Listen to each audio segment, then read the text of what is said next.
기도드리겠습니다.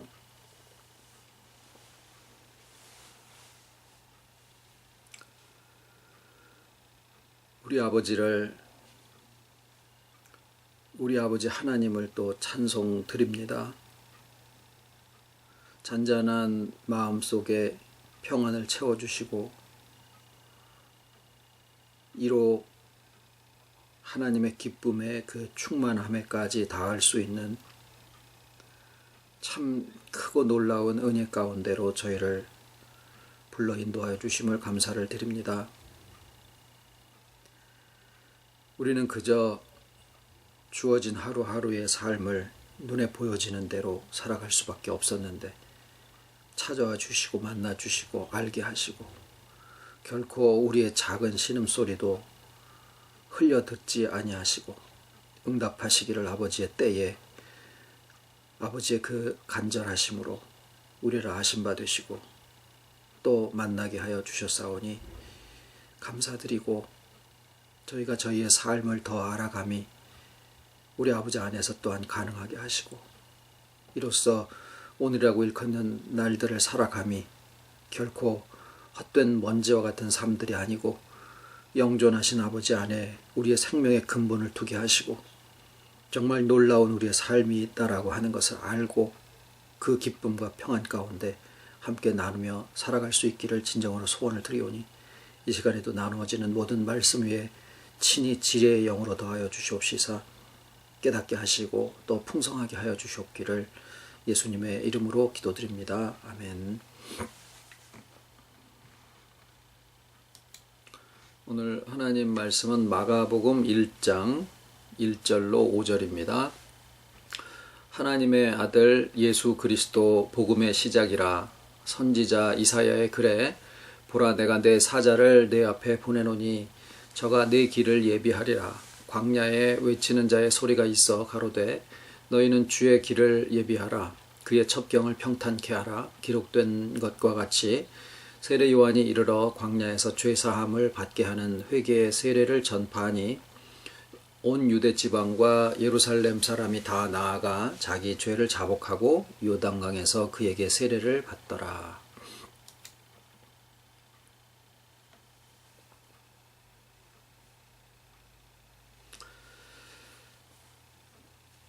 삶이라는 거는 참 예기치 못하게 톡톡 터지는 경우들이 너무 많죠. 누굴 만나는 것도 그렇고 사고를 당하는 것도 그렇고요. 잠시간에 한눈을 팔았는데 큰 사고를 당해서 그 결과로 그냥 삶이 바뀌어져 버리는 경우들을 어렵지 않게 봅니다.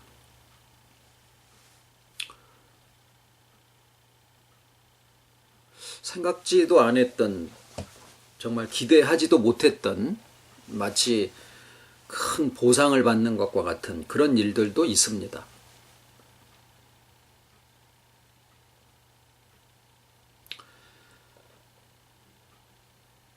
우리가 그런 일들을 당할 때면 이제 이런 생각을 하죠. 그 넋두리처럼 또는 그냥 한숨 섞인 소리로 때로는 너무 놀랍게 좋은 일들을 겪을 때도 그런 얘기가 나와요. 도대체 사는 게 뭔가? 신앙인들이라고 그런 생각을 하지 말란 법은 없어요. 마치 우리가 사는 것에 대한 의미를 다 잘 알아. 근데 과연 그럴까? 뭔가에 밀려서 막 뭐를 성취해야 되는 것처럼 그렇게 쫓겨가면서 신앙생활을 저희들이 안 해본 것도 아니고 그런 사람들을 주변에서 찾아보는 게 그렇게 어려운 일들이 아니거든요.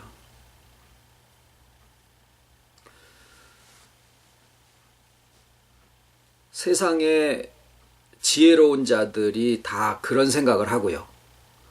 또 일반인들이 하는 생각도 그게 크게 다르지 않습니다. 우리가 사는 게 도대체 뭔가?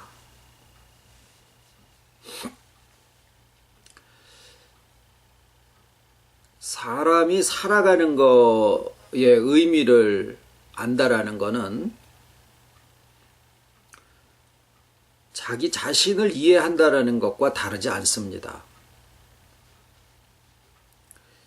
나를 이해한다라는 것은 자기가 살아가는 것의 의미를 아는 것과 같은 얘기다라는 거죠. 나이 40에 하늘의 뜻을 알았다. 뭐 꼭 그런 얘기들을 우리가 빌어오지 않더라 하더라도, 아이 그냥 뭐 지금까지 이렇게 살아왔으니까, 또 아침에 눈 떴으니까, 나에게 삶이 주어졌으니까 그냥 버러지처럼 목구멍에다 그냥 맛있는 거 집어넣고 그렇게 사는 거다라고 하면 그렇게 열심히 살아갈 필요가 과연 있을까? 삶에 대해서 치열하게 생각해보고 그렇게 할 필요가 있을까?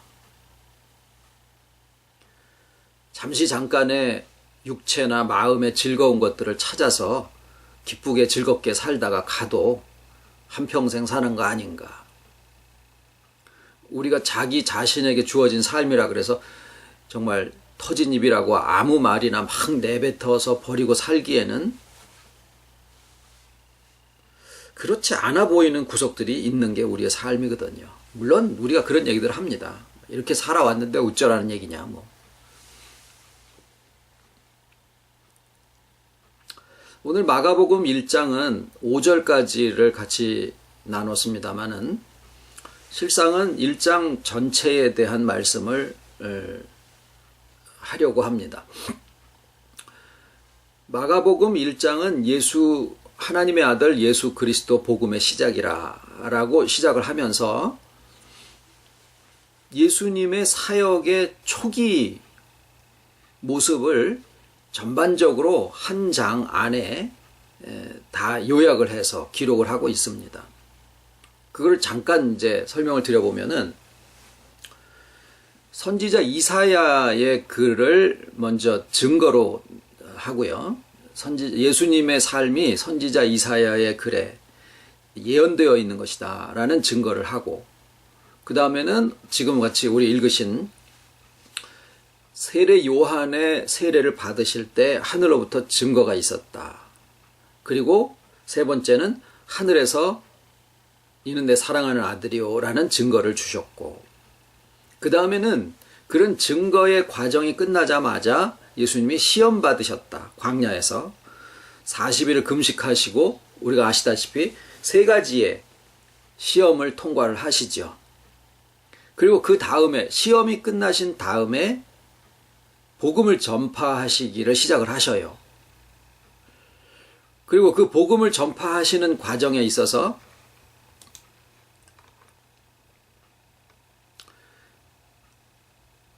우리 생각에는 제자들을 부르시는 것이 나중에 어느 정도 궤도에 오르신 다음에 했을까라는 생각을 했는데, 복음을 전파하시면서 동시에 제자들을 부르십니다. 그리고 그 제자들과 함께 병 들어있는 자들을 고치시고 귀신 들린 자들을 놓아주시는 그런 일들을 하셨다.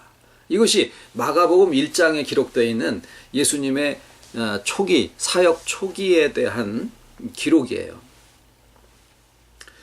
자, 좀 전에 우리가 이제 이 말씀의 시작을 어떻게 했냐면은, 야, 이거 도대체 사는 게 뭐냐? 나의 인생의 의미가 뭐냐?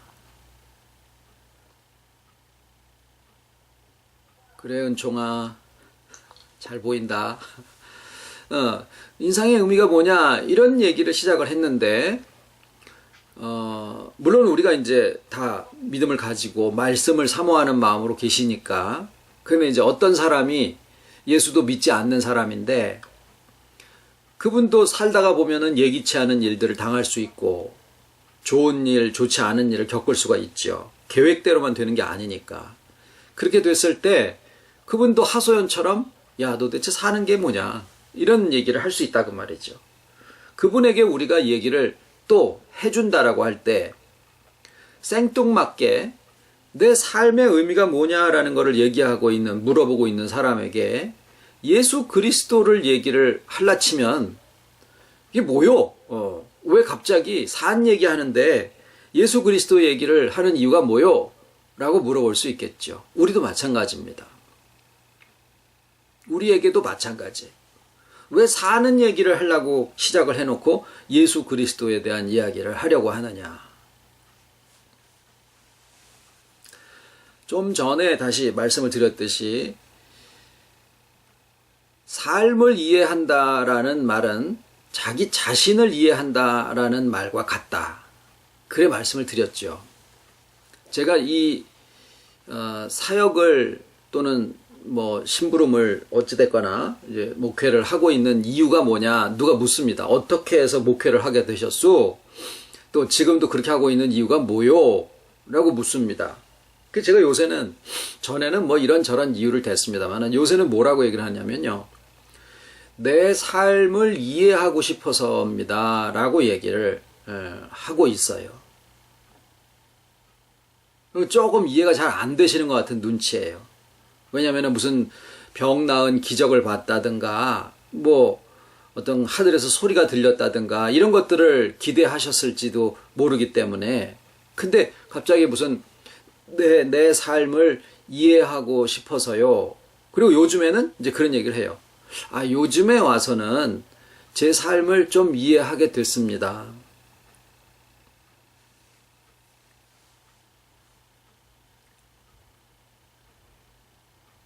근데 그것은요, 자기 자신을 이해한다라고 하는 것은 그 자기 삶의 의미를 안다라는 것과 실은 같은 내용이 되니까 제가 예수 그리스도에 대해서 말씀을 시작을 하게 되는 이유는 내 자신을 이해함이 예수 그리스도와 무관하지 않다라는 얘기를 드리는 거죠. 왜냐하면 두 가지가 따로 왔었어요. 나 자신을 이해하려고 하는 것과 예수 그리스도의 복음이 평행선처럼 이렇게 따라오고 있었는데 지금 삶이 이해되어지기 시작한 것은 어디서부터냐면 이 둘이 서로 만났다라는 거예요. 나를 아는 데 있어서 예수 그리스도를 아는 것이 다르지 않다라는 지점에 온 거죠. 이게 우리가 늘 얘기의 중심으로 돌아가는 주와 하나됨이에요. 주와 하나됨은 내 자신을 이해하는 그 시작점이 된다라는 거죠. 물론 내가 어떤 일을 할 때, 어려운 일을 당할 때, 또는 어떤 일을 계획하고 있을 때, 내 힘으로 부족하니까, 주께서 나와 함께 하시는데 내가 두려울 게 뭐냐? 이렇게 나아가는 용기의 원천으로 삼아도 괜찮습니다. 오늘 하루의 평안을 주시는 원천도 주께서 나와 하나 되십니다 라고 생각하는 것도 좋습니다. 그런데 주께서 나와 하나 되십니다 라고 하는 것은 그거보다 더 근본으로 내려가서 내가 도대체 뭐냐? 내 자신의 의미가 뭐냐? 내가 살고 있는 인생의 의미가 뭐냐? 이거는 사역을 하고 안 하고 하나님의 일을 하고 안 하고 이것과 무관한 얘기예요. 내가 그냥 열심히 나의 삶을 살아가고 아이들 키우고 이러고 있는 그 삶도 의미가 있는 것이고 뭐 사람들 앞에서 공개되고 그래서 다른 사람들이 막 뭐 이렇게 따라다니는 그런 사람의 삶도 의미가 있기는 다르지 않다. 각자 자기의 삶이 내가 지금 50년, 60년, 70년, 80년 살아오시는 동안에 도대체 나의 삶의 의미는 뭐냐? 신앙은 신앙대로 왔고 나의 삶에 대한 이해는 따로 왔는데 이 두 가지가 하나로 합쳐지게 되는 것이 예수 그리스도의 나와 하나 되심이다 라는 데서부터 출발을 하는 거죠. 저희가 예수님의 말씀을 상고하고 그 예언과 성취의 과정 또 예수님이 하신 사역의 의미 이런 것들을 쭉 여러 방면으로 접근을 하고 해석을 하고 또 상고하는 가운데 하나의 결론을 얻은 것은 뭐냐면 그 모든 예정하심과 창조하심과 섭리하심과 또 내가 살아가면서 하나님을 찾는 그 모든 열심과 이 모든 것이 결국에는 어디로 귀결되는고 했더니 주께서 죽으시고 고난당하시고 죽으시고 그 다음에 부활하시고 승천하심이 결국에는 귀결되는 곳이 나 자신과 하나 되셨다라는 거예요. 내가 살아오고 있었던 그 모든 이해치 못하는 과정도 결국에는 무엇을 알게 하려 하심이냐 하고 보니까 내 안에 주께서 나와 함께 하심이더라 라는 거죠. 그럼으로써 내가 나의 삶을 이전의 방식으로 나한테 왜 그런 일이 생겼지?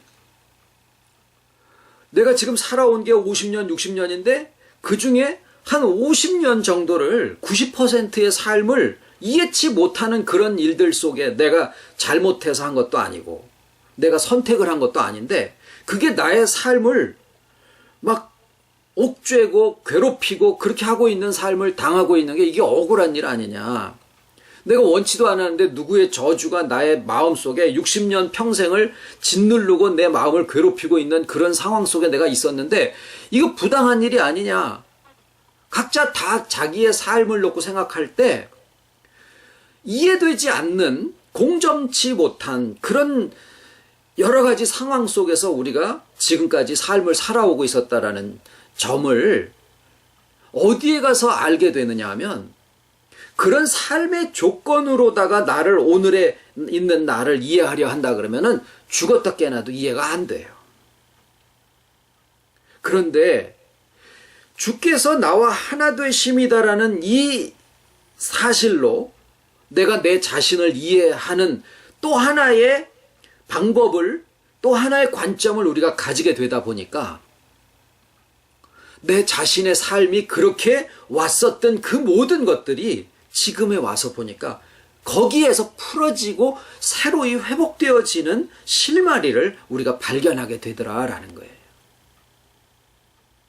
그래서 분명히 마가복음 1장은 2000년 전에 있었던 예수 그리스도에 대한 기록입니다. 역사지요.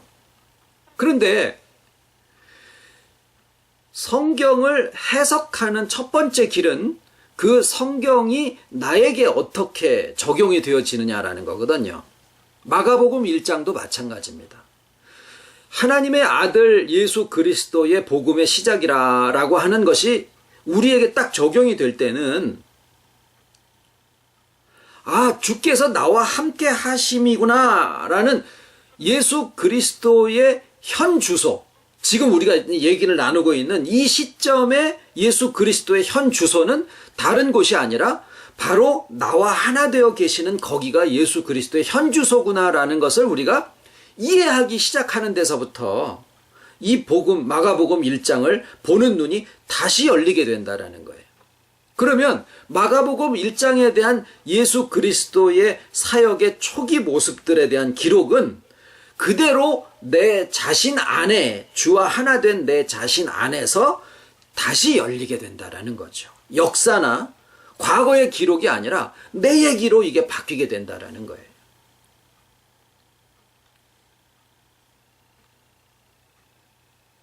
오늘 주일학교하고 주일학생들과 같이 나눈 제목이 예수님이 하나님의 아들이시다라고 하는 거 우리가 다 알지.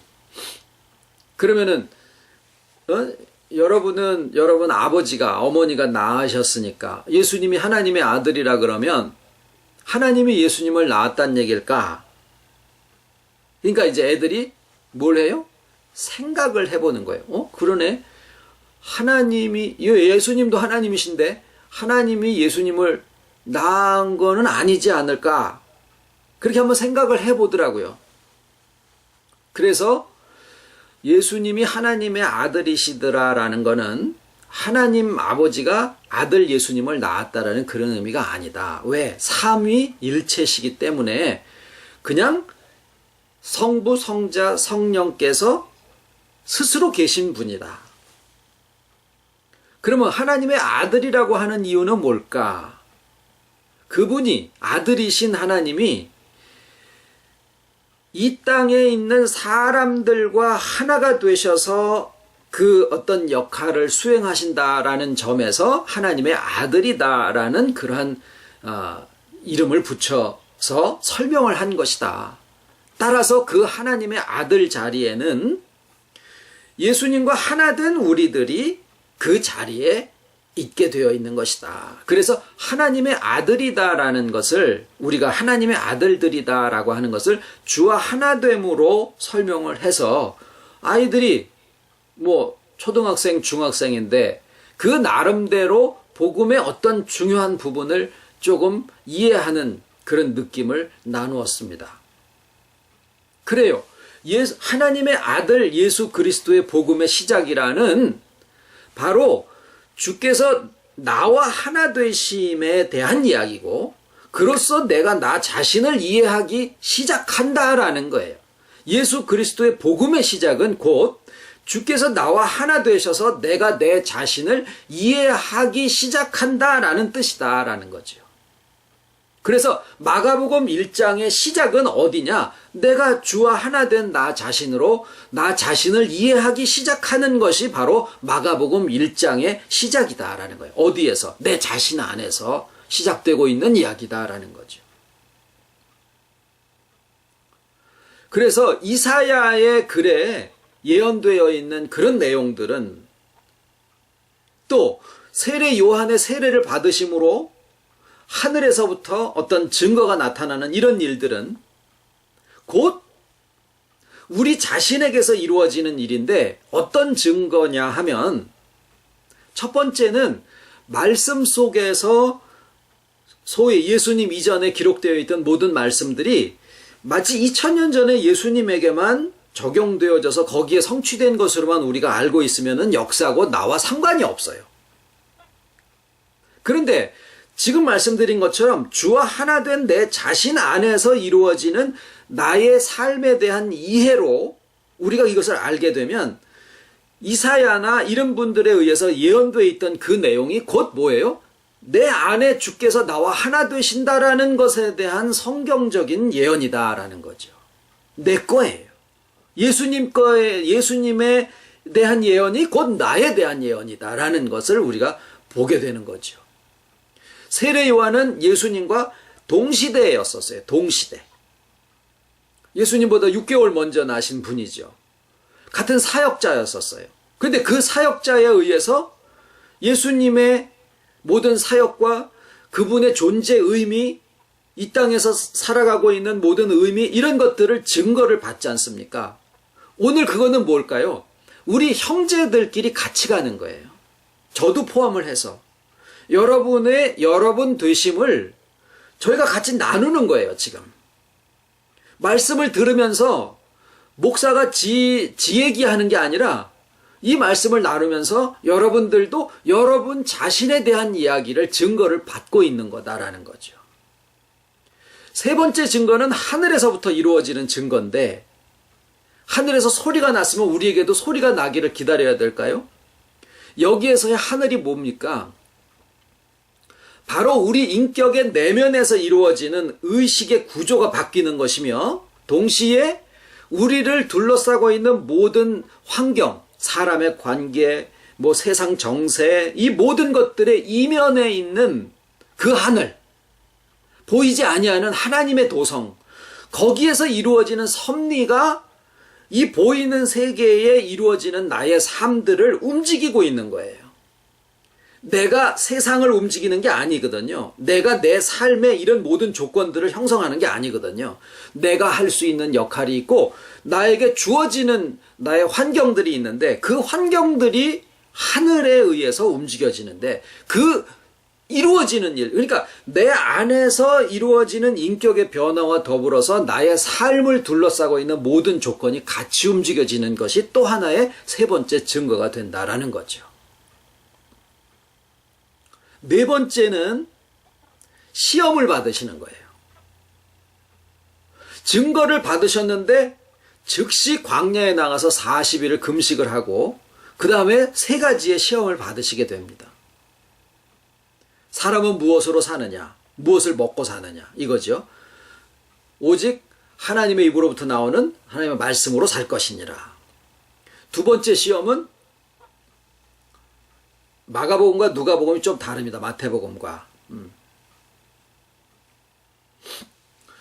천하만국과 그 모든 영광을 다 보여주는 것이 하나고, 또 거기에서 이 모든 것은 내게 넘겨준 것이므로 내가 원하는 자에게 주노라, 나에게 절해라, 그게 하나고, 그 다음에 하나는 성전 꼭대기에서 떨어져라, 하나님이 너를 받들어서, 천사들이 받들어서 너를 상하지 않게 할 거다, 주 너의 하나님을 시험하지 마라.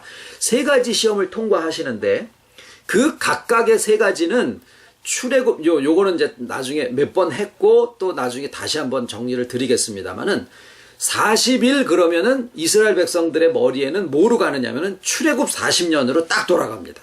그래서 실제로 이스라엘 백성들이 40년 광야 생활에서 받은 세 가지 시험과 예수님이 받은 시험이 똑같고, 또 그 시험은 에덴 동산에서 아담과 해와가 처했던 상황과도 똑같아요. 그러니까 인간의 근본에 대한 이야기예요. 그 세 가지의 시험이 주께서 내 안에 하나가 되심으로써 나의 무엇이 바뀌냐면, 내가 무엇으로 살 것인가, 무엇을 먹고 살 것인가, 또 무엇을 위해 살 것인가, 어떤 능력으로 내가 살 것이며 누구에게 머리를 향하고 살 것인가, 이런 것들에 대한 자기의 마음속에서의 이게 기준이 바뀌어지는 역사가 나온다라는 거예요. 이거는 예수님이 광야 40일 그 금식하시고 받으신 세 가지의 시험이 내 안에서 또다시 그걸 치루셔야 되느냐, 이런 차원이 아니라, 우리 안에 주께서 나와 하나 되심으로써 뭐가 바뀌냐면은 내가 나를 어떻게 이해하느냐라는 것이 바뀌는 거거든요. 내가 지금 나이가 70이요. 그러면은 70년 동안 자기가 자기 속에 나는 무슨 힘으로 살아간다라고 하는 그런 것들이 다 있었거든요. 자존심으로 살든 뭐 뭘로 살든 간에 그 살아오던 힘의 원천이 있는데 이게 바뀌는 거예요. 무엇을 먹고 살까? 어떤 능력으로 살까? 어디에다가 나의 머리를 향하고 살까? 이런 것들이 내 안에서 바뀝니다. 그리고 그런 삶이 사라지게 되는 거예요. 결국 주님이 광야 40일 금식 후에 세 가지의 시험을 통과하셨던 그것이 우리 안에서 인식의 체계가, 사고방식 자체가 바뀌는 그러한 일들이 내 안에서 이루어지게 되는 거죠. 네 번째는 그리고서 복음을 전하십니다. 에이, 또 나 전도사 시키려고 그러는가 보다. 저요 전도사 시켜드릴 생각 전혀 없습니다. 그냥 우리가 다 얘기인데, 지금 여기에는 어떤 눈에 보여지는 사역에 대한 얘기를 하는 게 아니에요. 뭐냐면은요, 우리가 세상의 빛이다라고 하는 그 의미를 복음 전파다라는 것과 같은 의미로 지금 말씀을 드리는 거예요. 빛은 특성이 할 수 있는 데까지는 드러내서 세상을 밝히는 일을 합니다. 빛은 그래요. 그래서 빛의 속성이 뭐냐? 무슨 색깔을 드러내고 형체를, 그건 결과고, 빛이 가지고 있는 속성이 뭐냐? 그러면은 드러나는 거예요. 난 드러나기 싫어. 난 굉장히 소극적이고 나는 그냥 주어진 삶에 그냥 조용히 살기를 원해. 그래도 드러나요. 하나님이 우리를, 예수님이 너희는 세상의 빛이라 그러셨기 때문에 내 안에 빛을 가지고 있는 이상은 주께서 나와 하나 되어지신 그 주님이 빛이시기 때문에 내가 빛이랑 하나 되어 있는 이상은 드러나게 되어 있어요. 어떻게 빛을 비추느냐라는 것은 그 다음 문제고, 우리의 삶의 의미에 대해서 이야기를 할 때 내 삶의 의미가 뭐냐? 빛이다라는 거예요. 그러면 뭐 일을 하라는 얘기요? 그 얘기가 아니에요. 빛은 그냥 있으면 돼요. 그리고 드러나게 되어 있어요. 그리고 빛을 나타나게 되어 있어요. 꽃 얘기를 하죠. 꽃은 본질이 뭐예요? 아름다운 거예요. 꽃 보고 아름답지 마라라고 얘기를 하거나, 너는 한 구석에 처박혀 있어. 그러면 처박혀 있습니다, 꽃은. 그런데 꽃의 속성이 아름다운 거예요, 그냥. 그러면 꽃이 할 일은 뭘까요? 아름다우면 돼요. 뭘 결과, 실적, 숫자로 나타나지는 이게 아니고, 그냥 우리는 아름다우면 되는 거예요. 드러나게 하시면 드러나면 되는 거예요. 의도되거나 의도되지 않더라도. 우리가 우리의 삶의 의미를 이해한다라는 것은 내 속에서 인식의, 사고방식의 구조가 바뀌게 되어지는 것은 우리가 본래대로 돌아가는 것이고 본질을 회복하는 것인데, 우리의 본질은 아름다운 거예요. 우리의 본질은 빛이에요. 어떤 일을 앞에 두고 이걸 어떻게 하면 좋아? 그때는 어떻게 하면 되죠? 이걸 어떻게 하면 좋아? 이런 마음이 들면 안 하면 돼요. 교회 일이 앞에 있어. 이거 어떻게 하면 좋아? 누가 하려? 안 하면 돼요.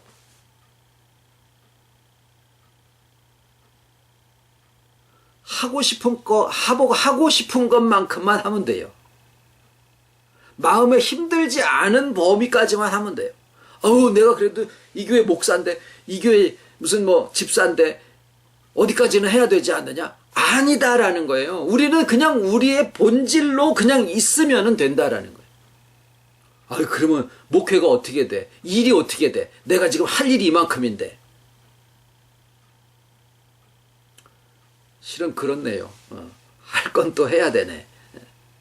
그런데 우리의 마음이 일에 끌려가는 게 아니라 우리의 마음이 회복되어지면 그런 여러 가지 것들이 막 태산같이 밀려오는 일이 있다고 하더라도 그것에 의해서 내가 짓눌려지지 않을 수도 있다라는 얘기를 드리는 거예요. 우리 안에 있는 이 평안은 그러할 만큼의 능력을 가지고 있습니다. 이것을 우리가 아는 것이 하나님의 일이지, 겉으로 드러내서 어떤 일들을 하는 것이 하나님의 일이 아니다라는 말씀을 드리는 거예요. 그 다음에는 제자들을 낳습니다. 제자들을 부르셔요. 복음을 증거하게 되면서 제자들을 바로 부르셔요.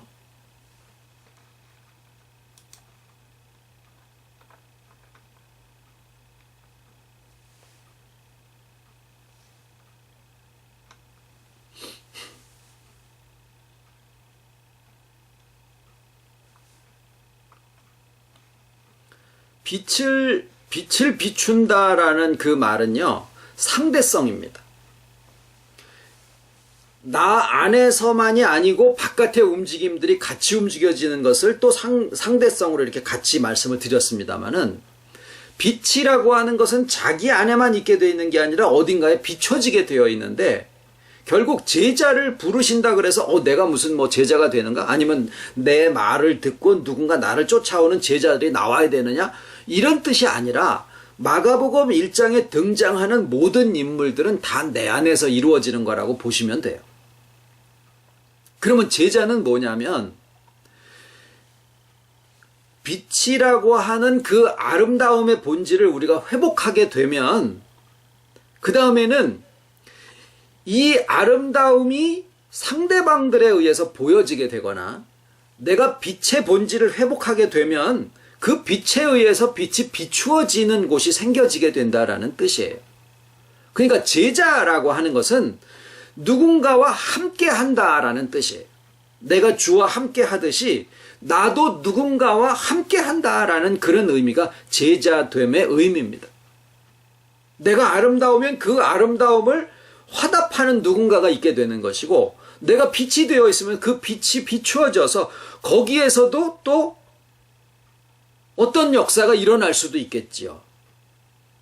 그래서 마가복음 1장의 마지막은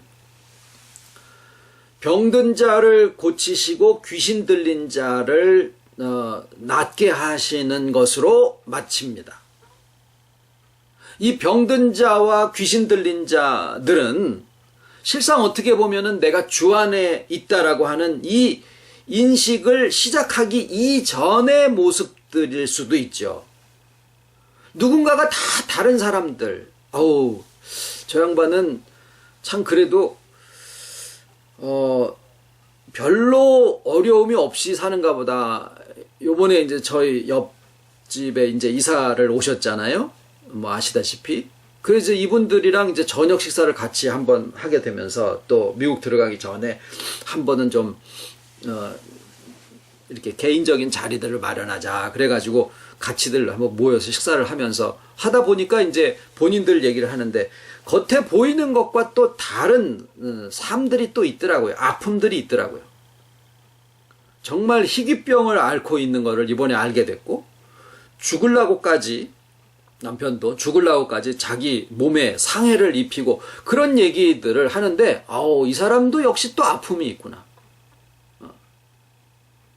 그러니까 우리가 귀신 들렸다, 병 들었다라고 하는 것이 그냥 어떤 뭐 미친 짓을 하고 뭐 정신분열이 되고 이런 것들로만 생각할 게 아니라 다 나름의 아픔을 가지고 살고 있고 그 아픔에서 자기 삶의 의미를 찾고 있더라 그 말이죠. 물론 모든 사람이 아프다고 해서 다 회복의 길로 들어갈 수 있는 것은 아니지만 이런저런 과정들을 통해서 아버지께서 우리를 만나게 하시고 연결되게 하시고 빛을 비추게 하신다라고 하면 그들에게도 주께서 하나 되어 계신다라고 하는 사실을 알게 된다면 거기에서도 역시 회복하게 하는 역사와 주와 하나됨으로부터 자기의 자신에 대한 의미를 다시 발견하게 되는 역사가 나오지 않겠느냐라는 거죠. 그래서 회복된 꽃이 펴있는 이유가 뭘까요? 꽃이 피어있는 이유가 뭘까요? 벌이든 사람이든 나비든 간에 누군가에게 보여주기 위해서 피어있는 거예요. 그래서 아름다운 것을 하나님으로부터 받은 거예요. 빛도 마찬가지다라는 거죠.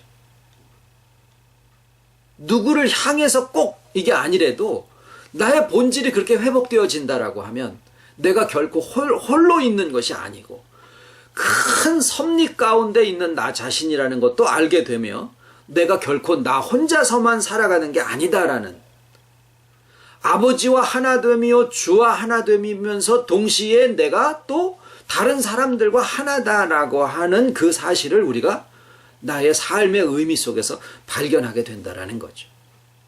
우리가 사랑을 이야기를 할 때 사랑은 세상적으로요. 사랑이 뭐냐? 사랑을 어떻게 느끼냐? 제일 하고 싶은 얘기는 뭐냐면 아빠가 자식을 사랑하고 뭐 부부끼리 연인끼리 서로 사랑한다 그러면 제일 하고 싶은 게 뭐냐? 같이 있고 싶은 거예요. 그 하나됨의 의미더라라는 거예요. 같이 함께 그 하나됨이 결국은 뭐냐면 우리에게 주신 하나님이 주신 가장 큰 사랑의 은사예요. 어떤 일을 하고 능력을 보고 사역을 하고 뭐 얼마만큼의 뭐 지식을 가지고 있고 무슨 책을 써내고 이게 아니라 정말 우리에게 주신 가장 좋은 은사는 하나됨의 의미더라라는 거죠. 하나님이 우리에게 가장 좋은 것을 주셨어요. 뭐지요? 주와 하나됨이에요. 능력도 사역도 지혜도 지식도 선도 다 그 안에 다 포함되어 있는 거예요. 하나를 주시면 그 안에 모두 다 주어져 있는 금도끼 은도끼처럼 이것도 네 거냐? 이것도 네 거냐? 아니요. 이 철도끼가 제 겁니다. 그러면 이것까지 다 가져라. 그런데 한꺼번에 주지는 않으시더라고요. 말씀도 그러시더라고요. 물론 이거 다 모아서 책을 쓰고 그렇게 했습니다마는 아버지께서 우리한테 주시는 거는 그냥 조금씩 우리가 감당해 나가는 것만큼 터득되어져 나가는 것만큼 그래서 나의 삶의 의미를 어떻게 생각할 것이냐. 세상은 이렇게 저렇게 내가 평생 쌓아놓은 것이 이만큼이야. 내가 자식을 낳아놨으니까 또는 내가 기업체를 이만큼 해놨으니까 여러 가지 방식으로 자기가 사는 것의 의미를 생각을 하면서 살아가고 있지요. 우리는 어떠하겠습니까? 또 모든 사람들의 삶의 본래의 의미가 무엇이겠습니까? 주께서 나와 하나 되심에서부터 내가 나를 아는 것에 대한 의미가 다시 달라지게 되고 내가 그런 사람이구나. 그러면 나의 본질이 거기서 회복되어지는 것들을 우리가 겪어가게 됩니다. 마가복음 1장 뿐만이 아니라 성경의 전체가 다 실은 그런 눈으로 다시 보이게 된다라는 거예요. 설교를 하는 이유는 뭐냐면 마가복음 1장을 펴놓고 마가복음 1장을 이렇게 들여다보면서 생각을 해보고 있으면 그 면으로 그 내용이 쭉 다시 풀어지기 때문에 또 여러분들과 같이 나누게 되고, 여러분들이 지금 이 시간에 이 말씀을 듣고 앉아 계시는 이유도 왜 그렇습니까? 타당하다 라는 생각을 하시기 때문에 듣고 계시지 않으시겠느냐 그 말이죠. 그래서 우리의 삶의 의미는 하나님이 우리에게 주시고자 하는 가장 좋은 것, 그게 뭐예요? 하나님 사랑, 이웃 사랑, 결국은 그게 뭐죠? 하나됨이다 라는 거죠. 기도드리겠습니다. 하나님 아버지 감사드립니다. 우리와 하나 되시고 그냥 같이만 계시는 것, 사건적으로만 도와주시는 것이 아니라 내가 돼주시고 내 자신이 주와 하나 되어 있다라는 이 사실을 모든 것의 근원으로 그 안에 다 담아두시고 이것을 우리가 알고 이해하고 믿을 수 있도록, 또한 마음의 문을 여시고 믿음의 눈으로서 이것을 또한 받아들일 수 있고 이성적으로 이해할 수 있도록 모든 것들을 허락하여 주심을 감사를 드립니다.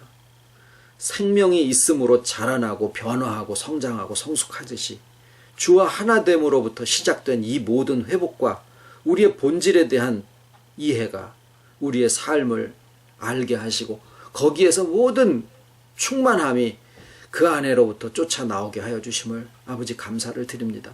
이전에 내 가슴을 치고 내 몸을 상해하고 내 마음을 무시하기를 마치 범죄의 악의 근원인 것처럼 하였었지만, 이제 우리가 너무나 소중하다라고 하는 것을 알게 된 것은 주께서 하나 되신 이 사실로부터 시작된 것을 아버지 앞에 고백을 드리고 감사를 드리고, 꽃이 피어나는 것처럼 또한 우리의 삶이 빛으로 이 세상에 드러나게 하신다 하셨사오니, 사역으로가 아니라 일로 부담으로 우리를 짓누르는 어깨의 짐이 아닌 정말 우리 다움과 나의 삶을 이해함과 또 꽃이 아름다워지는 본질을 회복하는 것처럼 사랑의 은사가 우리의 인격 가운데 우리의 삶 가운데 차고 넘칠 것을 감사를 드리와 모든 말씀을 예수님의 이름으로 기도드립니다. 아멘.